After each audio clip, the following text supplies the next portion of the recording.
Hey everyone, today I wanted to do a video about the classic jam session cutting tune, Giant Steps. We'll take a look about how to use a couple different soloing devices to get through these changes. By the end of this video, you'll be able to sound comfortable and melodic over Giant Steps. Let's get started.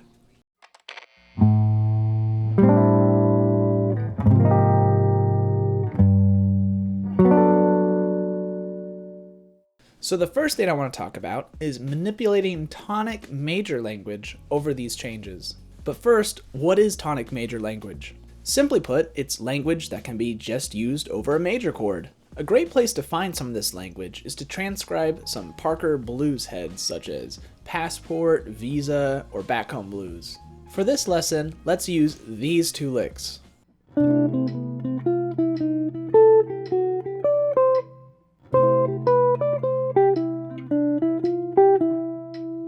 So this first lick uses enclosures to enclose the chord tones of just C major. Let's take this lick and mold it over the changes to Giant Steps.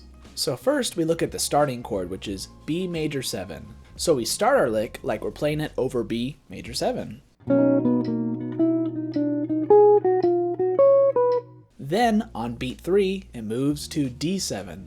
Now we look at where we are in that line over that beat.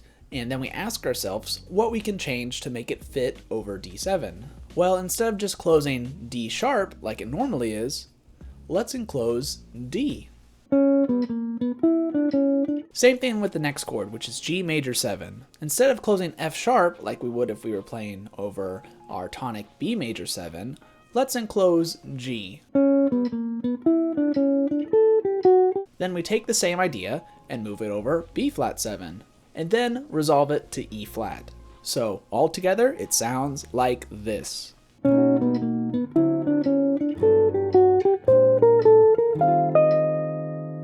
Let's take one more tonic major lick and mold it over the changes to Giant Steps. Here's our lick.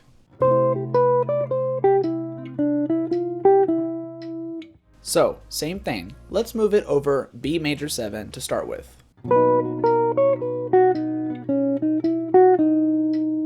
Then we see where the line is when we hit D dominant 7.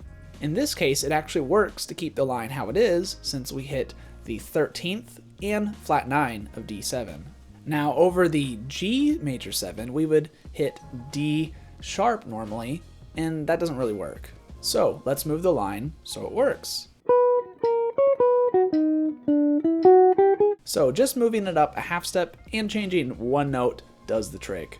Now for the ending of this line, it's okay to change it up.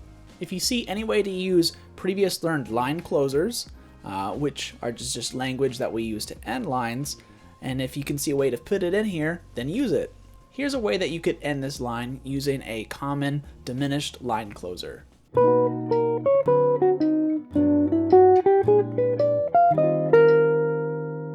So the reason I think this is important is because these lines are so melodic to begin with. If you use them as a template over these changes, then you can still retain that melodicism that you started with. Let's look at another way to approach the changes to Giant Steps. Our second way that we're going to use to play over these changes is to use small 5-to-1 licks. This is kind of what I was talking about earlier with line closers. Just look at the end of phrases and see how people end their lines. Here are a couple that we will use for this lesson.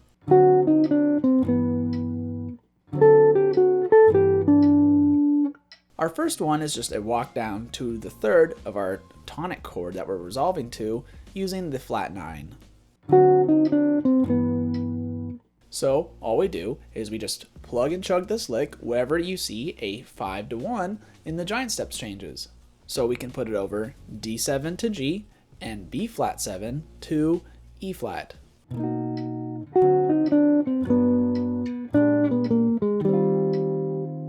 Then all we have to do is connect these phrases together. Just use the major scale or enclosures to do this.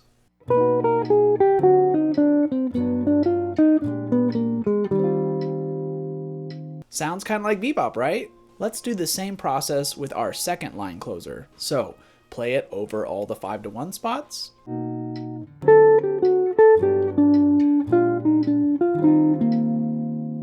Then connect them together.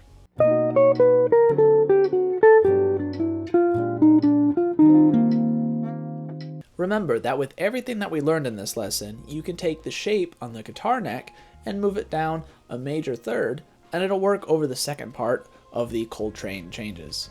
The last thing I want to cover is using the classic Coltrane pattern, but not like this.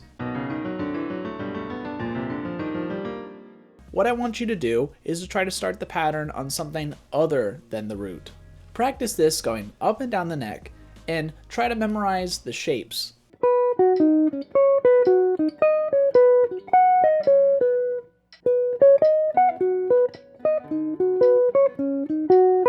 Then what you do is try to find a way to connect these patterns together. Here's an example of a line that does just that.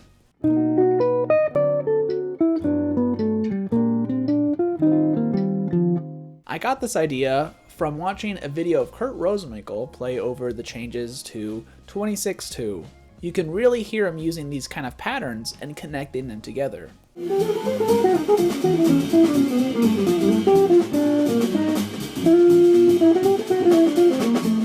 Now all you need to do is combine all the things that we worked on this lesson, and you'll be able to sound melodic as well as coherent over the changes to giant steps. Here is an example of a chorus that uses all these techniques.